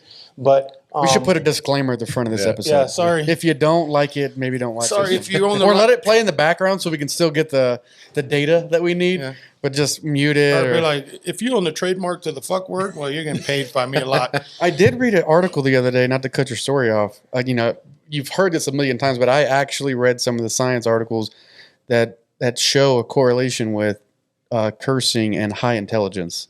Yeah, I see. Which, you know, people used to argue, oh, well, you know, you're ignorant if you cuss a lot because you don't know the, you know, words to replace it with. That's the opposite. Expand your vocabulary. It's the opposite. Shit. Yeah. Like, it's really just. I think I'm quick and to the point. And I'm giving you exactly what needs to be said. Fuck off. But anyway, so back to Harlow. Yeah, that's a really cool. So Harlow, Therese Bracky's in our group, and you know, I was talking to her for a minute, and she's got a daughter with cystic fibrosis, Harlow. So, you know, I had talked to her at one point, and I realized, not to get personal or deep, but they weren't doing too good. And I said, you know what, man, you're a single mother. You have a child with cystic fibrosis, which is a terminal disease. You don't know if it could be next year. It could be 10 years. So as a father, that broke my heart, and we became pretty good friends. And I would talk to Harlow, and sweetest little girl. So I said, you know, let's raise some money privately so she wouldn't have a clue. So between Sinners Club and Louisville Bourbon Club, shout out to my boys out there, some other clubs, we raised 10 grand really quick. So we raised $10,000, and then we did a live, and we surprised her, you know? And I had to drink like 5 pours, and at the end of the live, I was drunk as shit, full disclosure, because I didn't want to cry on the live. Kept trying to mask it. Yeah, because I knew Therese was going to, because I told her, hey, we're going to do a live. It's just introduce Harlow to the club. That was it. And she was like, okay, cool, yeah. And so I started talking. I had to get lit because I wanted to make sure I could get the message out and not cry. And so I got pretty lit. But then Harlow came in, and I pulled out this big check, and I'm like, we got $10,000. And she starts crying, and little girl starts crying. I'm like, we're going to take you to Disneyland too, which we owe her, which we will. Me and Stacy too from Skip's Beer, Wine, and Liquor down in Texas. Shout out. Do all these shout outs. But you got to do it for good people. So, we got her 10 grand and, awesome. You know, helped her get back on her feet. And for the little girl, you know, So that's what we did. So Harlow loves Harley Quinn. Yeah. So Bo Dodson's my artist, badass dude. So I told him, so that's Harlow. She's 5 years old. Yeah. So the funny part was we told Harlow, hey, we need you to do a little makeup and stuff. And she went in full character. Like she was sending pictures. Don't tell me twice. So we photoshopped her face in a Harley Quinn's thing, and it's Harlow Quinn. And then it has 65 roses so for these children, they have a terminal disease. So instead of them amongst each other saying, I have cystic fibrosis, I have 65 roses. Gotcha. Because so that's why they say for them. So, because that's, I mean, I imagine telling a kid telling another kid I have a terminal disease. So they do 65 roses. So we raised the money and took care of them. So, I mean, that's what it's all about, man. And like you two guys, that's why I love you guys. Like we've brought whiskey. We've brought things like this to help the community. Tell them about G.I. Joe. First and only disabled veteran-owned distillery in the country, right? Yeah, so Hotel Tango, they're out of Indiana. He's an injured veteran. Him and his wife started the distillery. Everyone who works for him is a veteran. His reps are veteran. Shout out to Ace. And we reached out to him and said, hey, man, because Sinners Club, we rep American Freedoms, which is our vets, our military, our police department, the people that make this country what it is.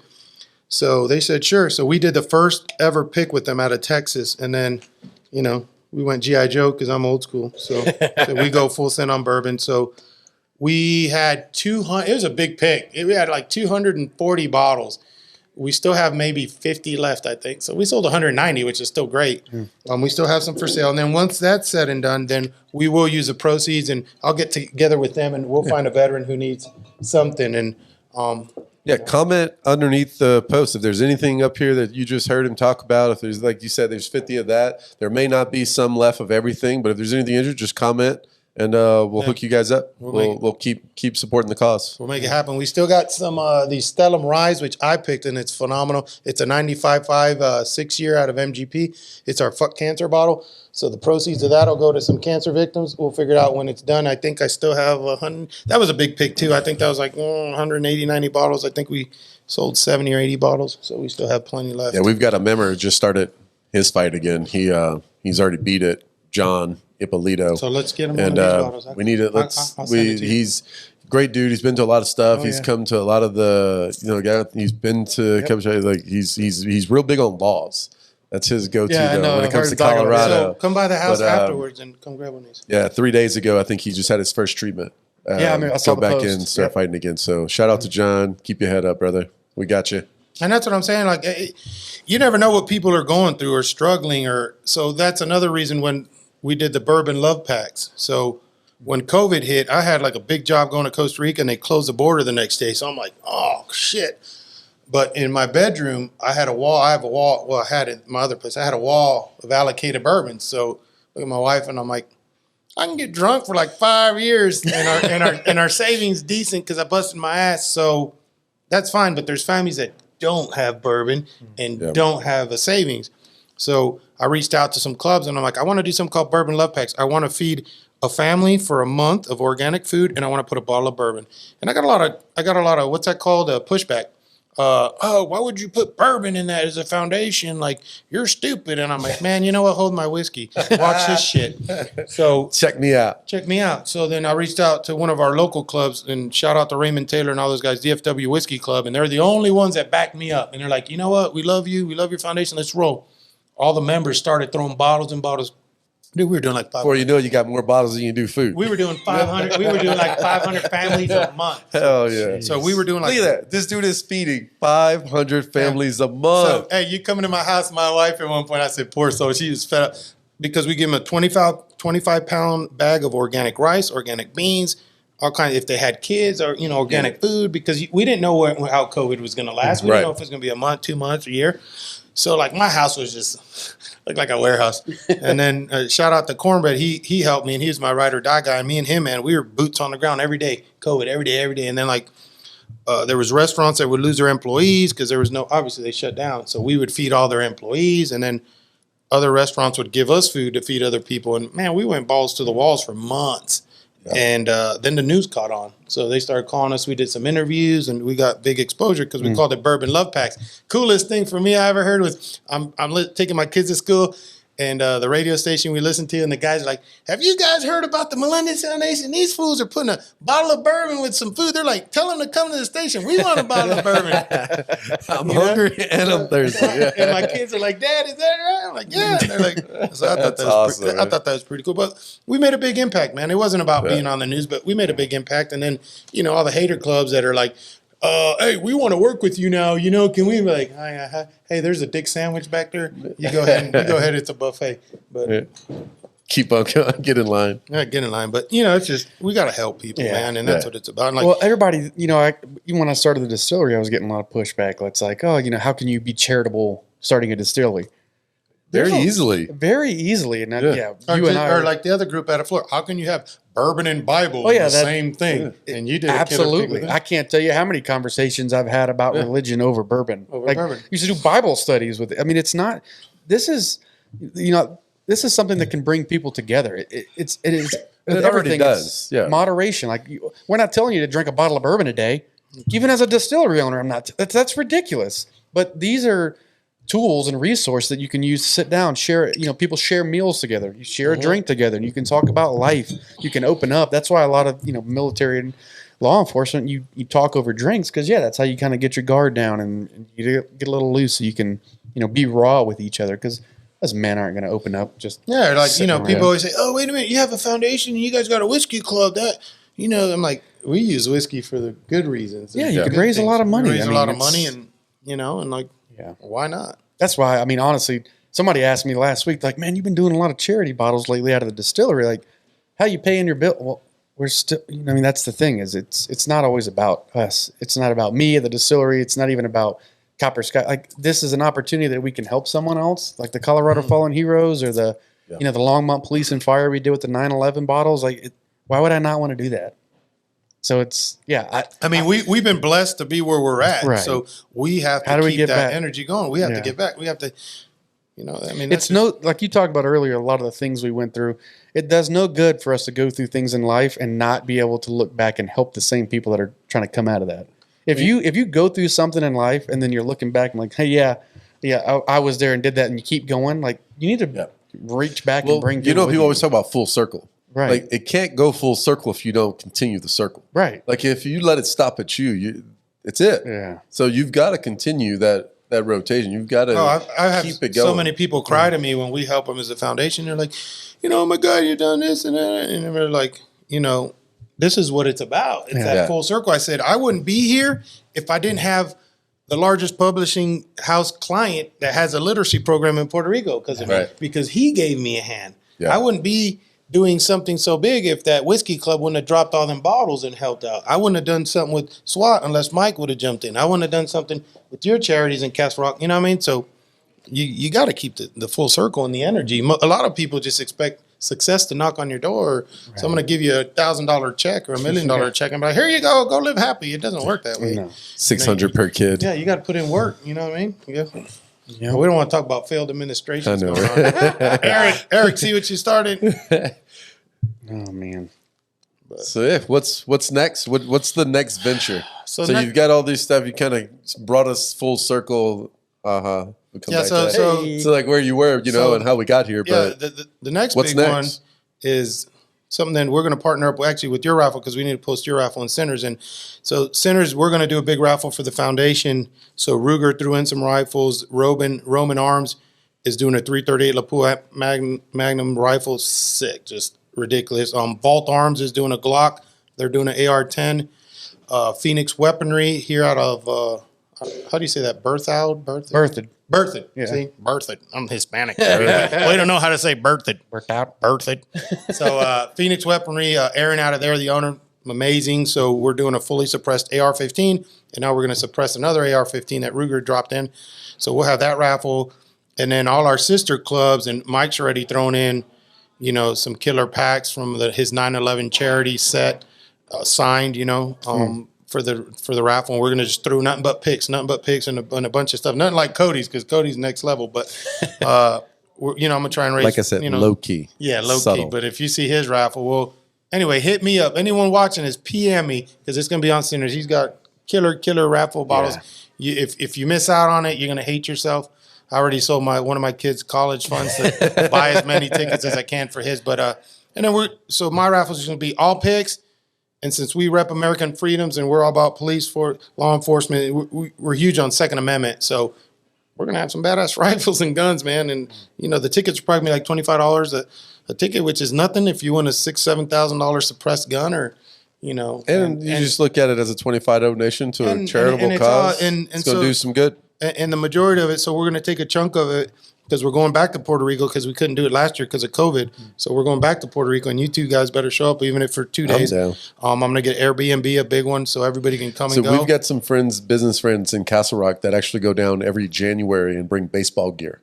So they go down and they bring baseball gear to like 3 or 4 different fields that are like literally have nothing. I was that kid, and I'll send you a picture later. You send it to them. I'm going to connect you with these guys. My mom, and that's how she kept me off the streets. And I was like 8 or 9, but I played baseball. The broomstick. Yeah, but I was impatient when Coach was always like, "Hold on that first, hold on a minute, I'll whack." I told you to hold on that first pitch. But I'll show you pictures. I was that little poor kid, so I'd like to support. I'd like to support that. So, but we'll be there beginning of December, and we have those 5 schools. And man, I'd love for you guys to come down and do it. And whiskey. So Puerto Rico's always like 3-4 years behind the U.S. So whiskey has just hit the island. Yeah. So my cousins who got all the connections plugs, he's been sending me pictures. So they got some badass speakeasy. So it's like, hey, we need picks. We need good bourbon. So what was it before whiskey? It was rum, just real big down there? Anything with alcohol. Rum and, Tito's hit down there. So everybody got on the vodka. Yeah. Everybody lit. You go to Puerto Rico and you're like, Puerto Rico's more Tito's vodka than Austin is, Yeah. Oh, we're raised alcoholics down there to drink and have a good time. Puerto Rico's another level. But so whiskey's hitting down there pretty hard. So now they want our picks. I need to plug you with some people. We need to find how we get distribution down there. Because Ron Barrilito, they have distribution here, so I'm sure we can make it work. Because I'm trying to pick their first barrel pick rum ever, because it's phenomenal. And I talked to the head distiller, like, we don't have enough stuff, but one of my boys, his boys with the owner, who figured it out, needed a favor, I hooked him up. All of a sudden, a few barrels showed up. On like some rare Behicas, some cigars. Yeah. So I was like, well, you know what that means, right? Sinners Club gets the first barrel pick period. He goes, I'm working on it. That's awesome. But anyway, so we'll use the money from the raffle. Yeah, we're going to use the money for the raffle for that. And then whatever, and then hopefully we can raise enough money. But, Mike knows. So here in town, we deal with we have 2 battered women's shelters. I won't say the names because, privacy reasons. And then we have Hope, which he's part of too. And we help the homeless. So they have like safe parking lots so people that are homeless can come at night and park there, and they have like a building and they feed them and they do all this. Mike's done a bunch of stuff with them. We have too with the foundation, and it's getting cold in Colorado. So last time I hit every Walmart from here to Denver, man. I bought like 200-300 sleeping bags, and I just went knocked on their door and I'm like, here it is. And then they were like, wow. Yeah. And then they're people like whiskey too, but me and Michael partner up and do some more stuff with Hope. And then anybody, and I always say, hey, anybody needs help, anybody needs anything, hit the Melendez Foundation, man. Send us a PM. We all got big hearts. We make things happen, and that's how we get a lot of people that send me stuff. We had a Army veteran where his wife reached out to the foundation, and she was like, he'll probably listen to this, and she was like, I didn't even have $1 left over. We have 4 kids for his birthday. I couldn't even give him nothing. I was like, oh, man, that breaks my heart. He's a veteran. He's disabled. I was like, what is he like? She gave me this, I get goosebumps. She gave me this big old list. I bought everything he liked. So then full list. So then I'm like, he's Army. So then we pull up to his house, my big old van. And so I'm talking to him. I'm like, make sure he's home. He's like, all right. She's like, well, he's outside playing catch with our children because he's teaching them to play sports. I'm like, all right, good dude. So I pull up in my big old van and I open the door and he's looking at me like, hey, is your name so-and-so? He goes, yeah, what's up? And I'm like. Shoulders went back, and chest came out. Yeah, so I was like, I heard it was your birthday. He goes, yeah. I said, well, I'm Santa Claus on birthday, so I came here to do something for you. He was like, what? His wife come out, and, man, I got like 50 balloons with the American flag on it. So, like, we put out all these balloons with American flags, all these gifts, and he loves Pepsi and all that stuff, cases of Pepsi. And he's like, give me a second. He start crying, and he was like, no one's done that for me. And we bonded, man. Killer, Army vet. So we spent that whole day with him. We leave, and then he goes, hey, my wife's a disabled Army vet too. They blew her ears out in Iraq. So like they hit an IED and her eardrums are busted. And I'm like, really? He He goes, yeah, what is she like? So I came back a week later and did the whole thing on her, and she was crying. And they've been trying to have a girl because they have 3 boys, and God blessed them. Like 3 months later, and she's pregnant, had a little girl. Oh, that's awesome. So, yeah, those are one of our stories. But anyway, cool. reach out. Reach out to me, to Mike, to Cody. We're always down to help and make things happen. That's what we. Dude, thanks for coming on again. Yeah. Hey, next week Paco will be here. Now he's gonna be underneath the table. I'm like gum on your fucking bottom of your shoe. Anytime you guys want to come meet Paco or hang out, he's usually at the distillery if he's not running around doing charity stuff. Yep. So come by Copper Sky. Copper Sky, Longmont, baby. Check out his Facebook club, the Sinners Club. They're on Facebook. If you seem okay, he'll probably let you in. If you seem like a weirdo, he might not let you in. On the Septush Canoes. Check out the Melendez Foundation, all the cool things they're doing. Remember, most, if not all of his bottles, I don't like saying all and using definitives, but most of the stuff he does is for a specific person in charity, not just like a general, hey, we're going to give money. 99%. Just like at Copper Sky with the Fallen Heroes Fund and the 9/11, we try to get very specific with charity. So thanks, my brother, for coming on. It's been fun. I'm gonna go watch. I'm gonna be a regular guest. So if y'all don't like me, then just he's gonna be a drop. I'm gonna be a drop in. Oh, Scrappy's coming. Oh, Scrappy! I can't wait to have Scrappy. I want a full episode just for Scrappy. In fact, when the day you can't make it, the day you're like, hey, I can't shoot this week, me and Scrappy's throwing down. Scrappy. We're definitely going to have a warning in front of that. Scrappy was impotent. He was impotent till he drank some rum. Oh, man. Well, I'm going to go watch the Braves game because they're making it for the series again. Let's go. ATL. Yeah. Get up. All right, guys. This week's episode is sponsored by our friends over at Triple J Armory, the premier indoor shooting range of Denver. Located off C470 in Broadway, Triple J Armory features 11 different 25-yard climate control. We're getting into the winter shooting lanes. For our Colorado-based listeners, Triple J is giving away free, yes, I said free, concealed carry classes. Head over to triplejtraining.com and use coupon code ATYPICAL. Again, that's triplejtraining.com. And use the code ATYPICAL, like our podcast name, for a free concealed carry class. Come experience the difference of a family-owned range at Triple J Armory.